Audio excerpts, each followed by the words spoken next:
まだだ。スピリットストーム。さすがリヒト君の。ここでアスタ限界を超えてくる。アスタは俺の、ユーノは俺のライバルだ。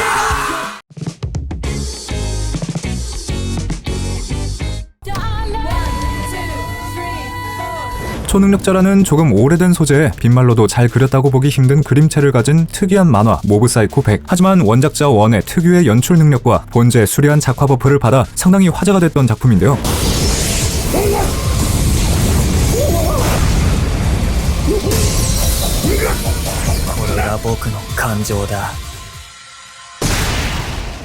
주인공이 사실상 세계관 최강자이기 때문에 특별히 라이벌과의 경쟁이 없다는 것도 특이한 점인데, 이는 모브가 상냥한 성격에 자신의 힘을 전부 해방하는 것을 두려워한다는 설정 때문이기도 하죠. 이 둘의 협력이 주로 다루어진 손톱편 역시 일반적인 협력 에피소드와 달리 테루와 모브가 최종 보스와 대결하는 것이 아니라 모브가 최종전에 임할 수 있도록 테루가 다른 간부들을 상대하거나 다른 인질들을 보호하는 전개로 이어지는데, 그럼에도 이 둘의 협력이 기억에 남는 이유는 테루의 변화 때문이라고 할 수 있습니다. 본래 초능력자였던 테루는 남들보다 뛰어나다는 오만함에 빠져 있었는데요.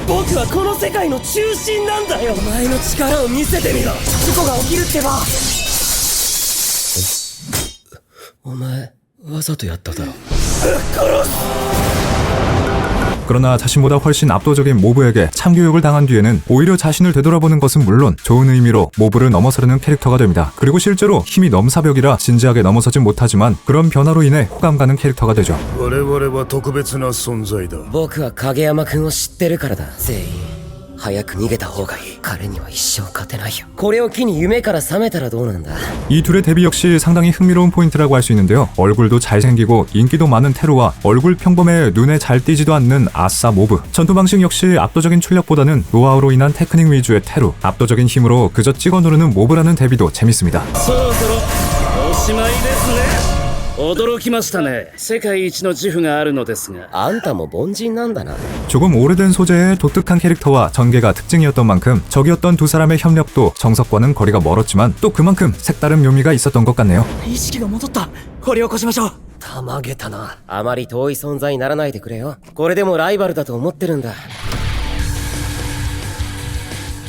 작품 자체가 철저하게 왕도적인 전개로 이어지는 만큼 라이벌이었던 시몬과 비랄의 협력 역시 꽤나 왕도적으로, 하지만 상당히 열혈스럽게 이어졌는데요.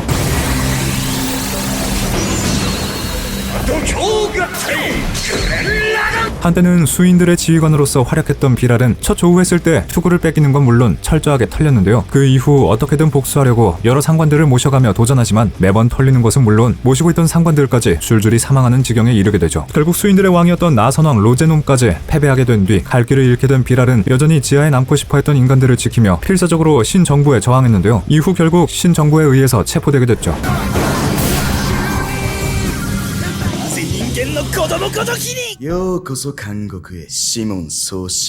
하지만 시몬 역시 정치범으로 수감되게 되면서 둘은 다시 한 번 마주하게 되는데요. 이후 그랜단의 동료들이 탈옥시키러 오지만 동시에 안티스파이럴의 습격까지 한데 겹치게 되고 맙니다. 다시 그랜라간에 탑승하려고 하지만 혼자서는 역부족. 결국 한때 적이었던 비랄이 함께 탑승하게 되면서 둘은 힘을 합치게 됩니다. 何のつもりだ。俺を誰だと思っている。グレンダンの大バカ野郎だ。グレンダガンか。乗ってみるかビラル。覚悟しとけよ。それは俺が一番よく知っている。 이후 비랄은 그렌의 파일럿이 되면서 시몬의 파트너로서 활약하게 되죠. 서로 적이었던 인물이 단순한 조력자가 아니라 주인공과 동등한 파트너가 되는 것은 물론 그것을 뜨거운 연출로 커버했던 만큼 다시 봐도 멋진 파트너들인 것 같네요. ビラル、あれをやるぞ。それも一興。人と獣の二つの道が。昨日の敵で定めを砕き。宿命合体グレンラガン。 도저히 완결날 기미가 보이지 않는 작품 헌터 바이 헌터. 이제는 만화가 아니라 도저히 완결나지 않을 것 같은 만화 정도로만 기억하시는 분들도 있을 텐데요. 그래도 소년 만화보다는 청년 만화에 가까운 전개와 캐릭터들로 아직도 팬들이 차마 떠나지 못하는 작품이기도 하죠. 그 중에서도 희속하는 독특한 디자인은 물론 특이한 성격으로 팬들에게 기억에 남은 캐릭터라고 할 수 있는데요. その瞳、その表情。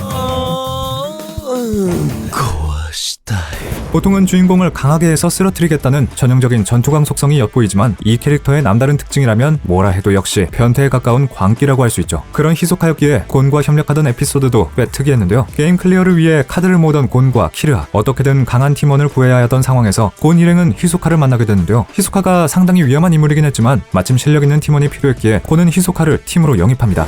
まさかヒソカこれは予期せぬお客さんだ仲間になっていただけませんか 일반적이라면 압도적으로 강한 적을 상대로 기존에 대립하던 두 사람이 협력하는 게 일반적인 전개지만 히소카는 그저 곤이 더 강해지는 걸 보고 싶었고 이 때문에 곤을 도와주기로 한다는 점이 확실히 특이한 것 같네요. 하지만 레이저 역시 분명 강적이었고 이 때문에 그렇게 쉬운 승부는 아니기도 했죠.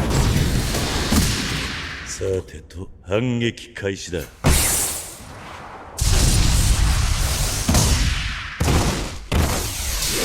결국 곤은 레이저조차 당황할 정도의 전력 스파이크를 날리고 레이저는 레시브를 응용해 공을 되돌리지만 기력을 다한 곤이 쓰러지는 바람에 실제로는 레이저의 패배나 다름없었습니다. キルは全力で行くよ足りめえだ 하지만 곤의 성격을 잘 알고 있던 히소카는 완벽한 승리를 해야 한다고 생각했고 레이저는 그대로 랠리는 이어가려고 하는데요. 그러나 히소카는 이미 공에 자신의 능력 번지검을 이용했고 이 때문에 레이저는 공이 들러붙은 채 그대로 라인 밖으로 밀려나게 되며 패배하게 됩니다. 完璧に勝つだろうゴー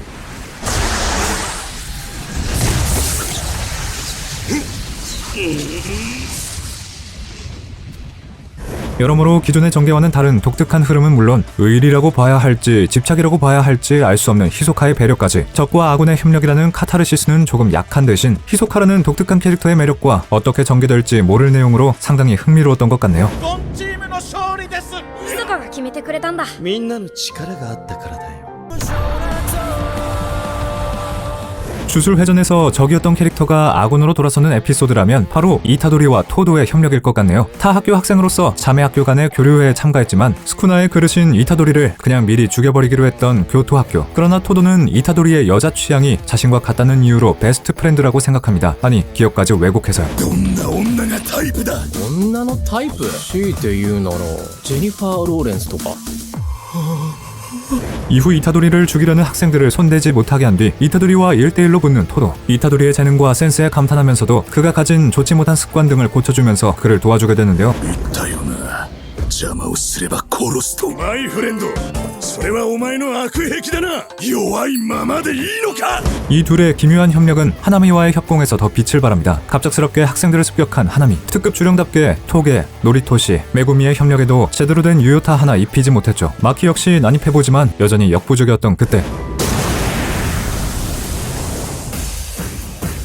いけるか 토도와 이타도리는 서로의 술식을 합쳐 하나미를 상대합니다. 어떤 공격에도 통하지 않을 것 같았던 하나미였지만 흑섬을 익힌 이타도리와 상대의 위치를 바꾸는 술식으로 트리키한 전법을 구사하는 토도의 협공에 속절없이 당하고 마는데요.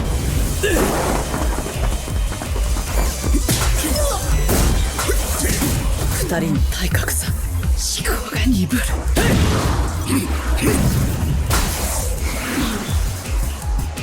물론 특급 주령이었던 만큼 강력한 맷집으로 버티면서 영역 전개까지 하려던 하나미. 다행히 고조의 등장으로 물러나게 되죠. 비록 하나미를 쓰러뜨리진 못했지만 이타도리를 옆에서 잘 서포트해주는 토도와 이타도리의 타격감이 겹친 에피소드였던 것 같네요. 조금 고리타분해도 남자들의 우정이라는 뜨거운 전개도 좋았던 장면이었고요. さあ調理を始めようか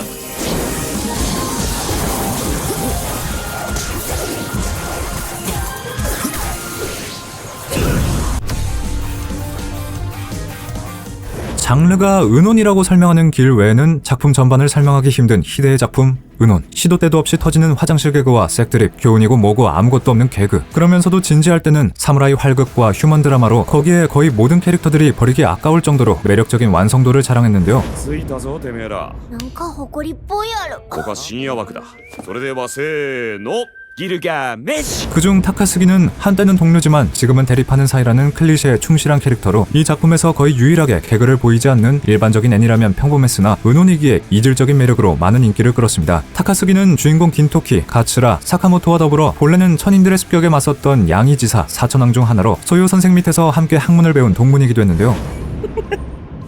仲間ねわざわざ復讐に来たわけ貴様の野望悪いが海に消えてもらおう。 그러나 천인들의 침공에 맞서 싸웠음에도 막부는 결국 천인과 손을 잡게 되고 나라를 위해 힘썼음에도 결국은 버림받았다는 징후에 타카스기는 이후 테러리스트가 되는데요. 다른 양의지사 사천왕들이 해결사나 모역 등으로 바쁘게 일하거나 혹은 똑같이 테러리스트라고 해도 개혁을 목표로 둔 것과 달리 타카스기는 순수하게 파괴 자체가 목표에 가까웠고 이 때문에 계속 긴토키 일행과 대립했죠.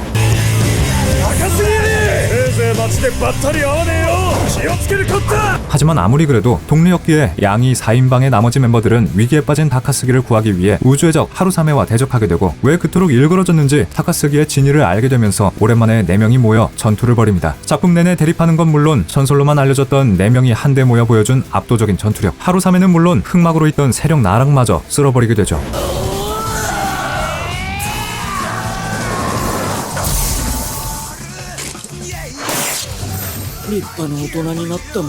오랜 앙금이 풀리고 옛 동료들이 모여 감동적인 화해는 물론 그동안 회자되기만 했을 뿐 직접적으로 이들이 한데 모여 싸우는 장면이 없었던 만큼 오랜 기간 기다렸던 팬들에게는 그야말로 최고의 팬서비스였던 에피소드였던 것 같네요. 先生の教えだけは踏み外さなかった。結びつけたのは誰でもない先生だ。それは一瞬の開口なのかもしれない。だがもう一度吉田松陽の弟子に帰れるならそれだけで十分だろう。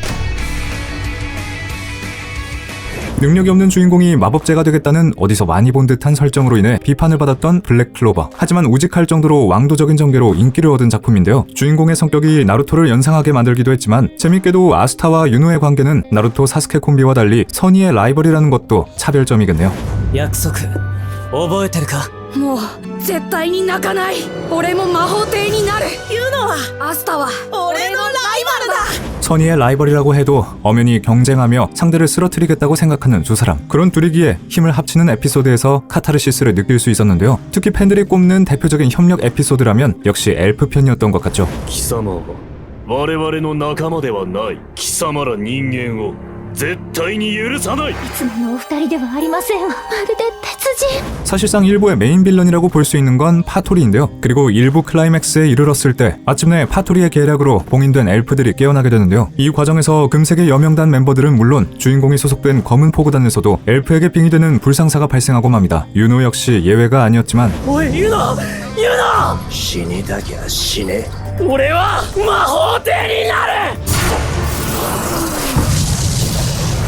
何言ってる。魔法帝になるのは俺だ。 윤호는 강인한 정신력으로 엘프에게 인격을 먹히지 않았고 덕분에 오히려 엘프화된 마력과 본인의 센스까지 더해 아스타와 함께 협력하여 리히트와 맞서 싸우는 것은 많은 분들이 동의하는 최고 명장면일 겁니다. 본래 엘프의 수장이면서 동시에 인간에게 우호적이었던 리히트. 그러나 불완전하게 부활한 탓에 사실상 비몽사몽한 상태로 싸웠던 것일 뿐이고 진짜 흑막은 사실 파토리가 아니라 그를 이용했던 악마 자그레드였습니다.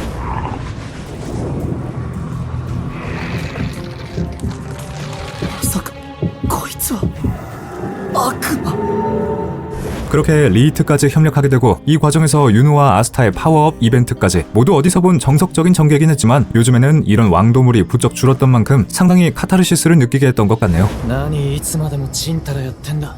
アスタ掴みかけてたとこだっつうの。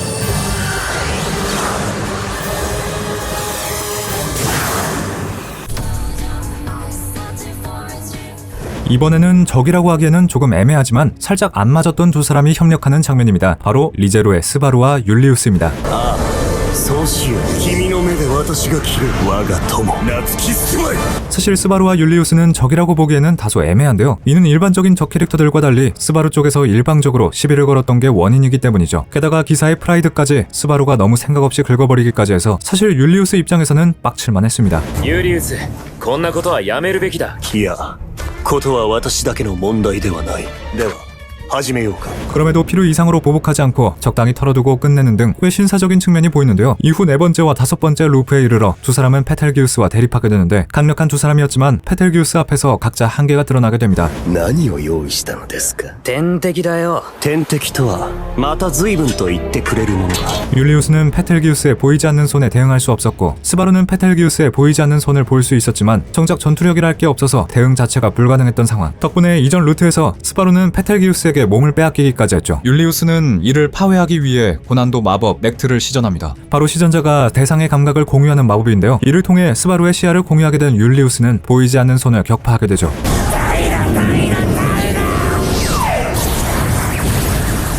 見えてないはずです。 ユリウスは俺の見てる光景を見ているだけだよ。 적이었으나 협력했다고 보긴 애매하지만 두 사람이 서로의 단점을 보완하여 강적을 몰아붙이는 것, 율리우스의 됨됨이를 볼 수 있다는 점에서 협력의 카타르시스는 여전히 느낄 수 있는 에피소드였습니다. 君は私を信じられるのだろうか。やっぱお前最高に嫌なやつだ。最優の騎士、お前を信じる。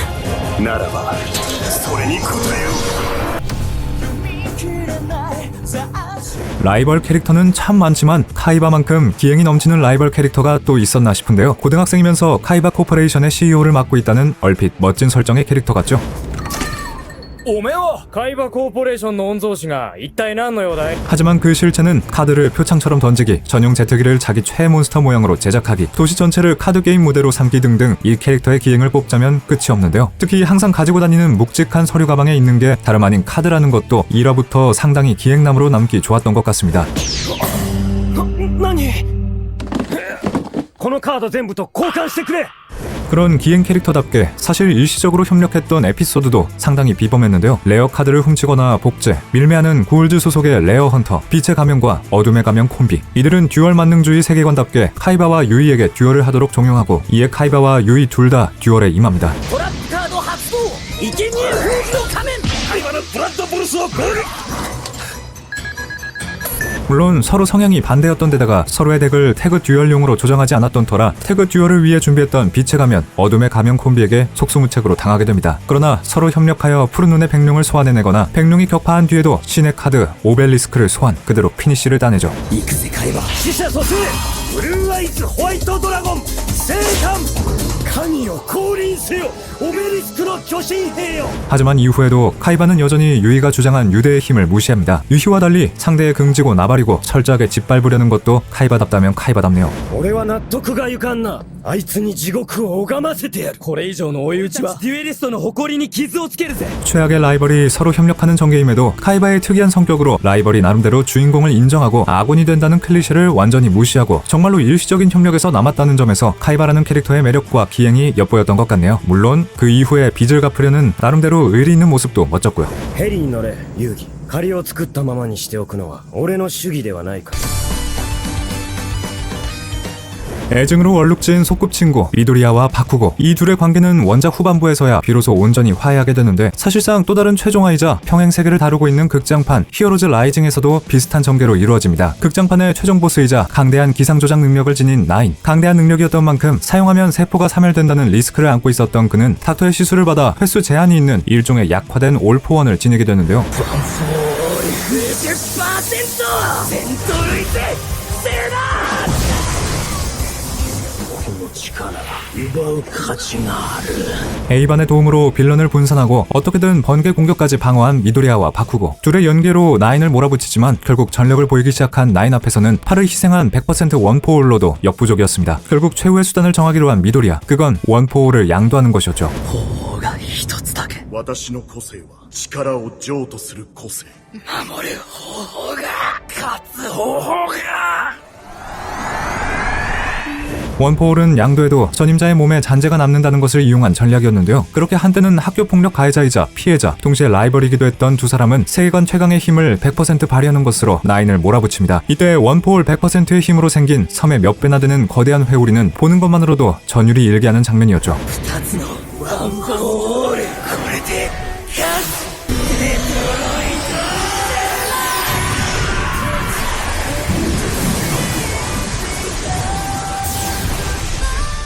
서로 삐걱거리던 두 사람이 함께 강적을 쓰러뜨리는 데에서 오는 카타르시스만이 아니라 그동안 팬들이 팬픽으로만 상상했던 두 명의 원포홀 계승자를 극장판에서라도 구현했다는 점에서 정말 소름돋는 에피소드라고 할 수 있겠네요. こ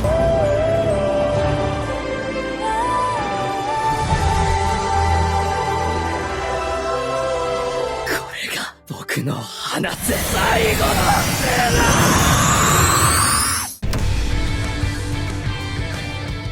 친구에서 적으로, 그리고 적에서 다시 친구로. 나루토와 사스케만큼 복잡하면서도 깊은 감정으로 엮인 사이도 없을 것 같은데요. 1부에서 마침내 적으로 갈라섰던 두 사람은 2부에서 내내 대립하며 정반대의 길을 걷게 되고, 그렇게 1부에서 이 둘의 관계와 우정을 본 이들에게 참 많은 안타까움을 자아냈습니다. 그런 두 사람이었기에 최종전에서 보여준 협력은 이 둘의 여정을 지켜본 팬들에게 많은 감동을 안겨주었을 것 같은데요. 마다라의 계획대로 마침내 무한츠쿠요미가 실행되었지만 실체는 카구야를 부활시키는 술법이었고, 無限つくよには桜を膨大な量に高める術だ。かぐやの意志によって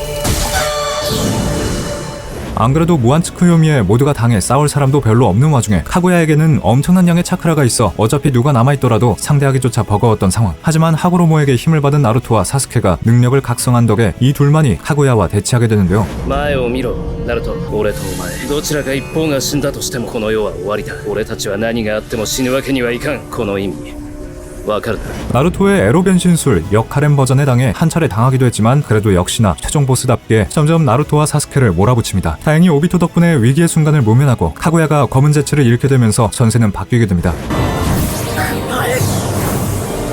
お色気逆ハーレムの術。 마침내 사스케와 사쿠라의 도움까지 받아 카구야를 제압한 나루토. 6도 지폭 천성을 발동하여 카구야 봉인에 성공하게 되죠. 갑작스럽게 튀어나와 최종 보스가 된 카구야는 연재 당시에도 현재도 많은 비판을 받았지만 그럼에도 비틀렸던 두 사람이 다시 힘을 합치는 장면은 적에서 아군이 된 사람의 아주 좋은 연출이었던 것 같네요.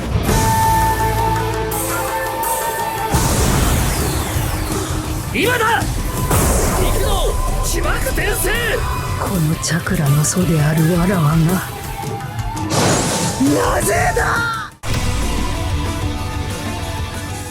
완결이 나고 30년이 지났음에도 여전히 소년 만화에 강한 영향력을 행사하고 있는 작품인 드래곤볼. 그 중에서도 프리저 편은 역대 일본 만화 판매 부수는 물론 지금도 회자되고 있는 명 에피소드라고 할 수 있는데요.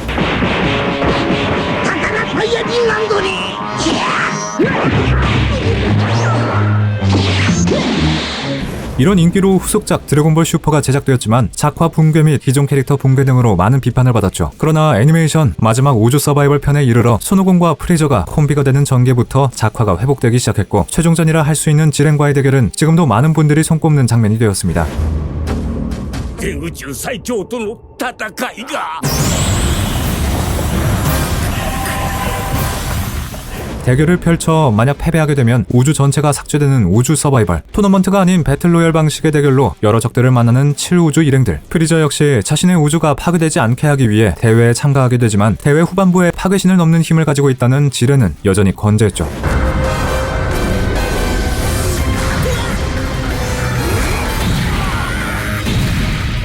무의식의 그 길을 완성한 오공은 물론 골든 프리저로 상대하던 프리저조차 지렌 앞에서는 역부족이었고 17호와의 협공으로 지렌을 몰아붙였지만 오히려 동료의 외침과 프리저가 긁어버리는 바람에 지렌은 다시 힘을 회복하게 되고 위기에 빠진 프리저를 구한 건 다름 아닌 숙적 손오공. すまなかったな二人とも。オラとフリーザで目に出る約束覚えているんでしょうね。オラは約束を守る。今だけは感謝して差し上げますよ。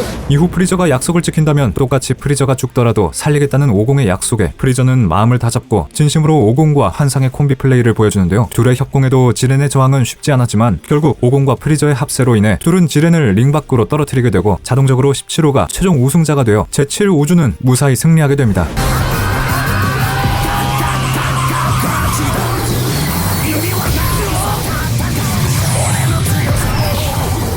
프리저와 오공이 협력할 거라고 누가 상상이라도 했을까요? 시청자를 대신하듯 작중 등장인물들조차 둘의 협력에는 당황하는 장면을 보였는데요. 그런 만큼 충격적이면서도 감회가 새롭게 느껴지는 멋진 명장면이라고 할 수 있겠네요. フリーザと悟空が一緒に戦ってる。私を投げ飛ばしなさい。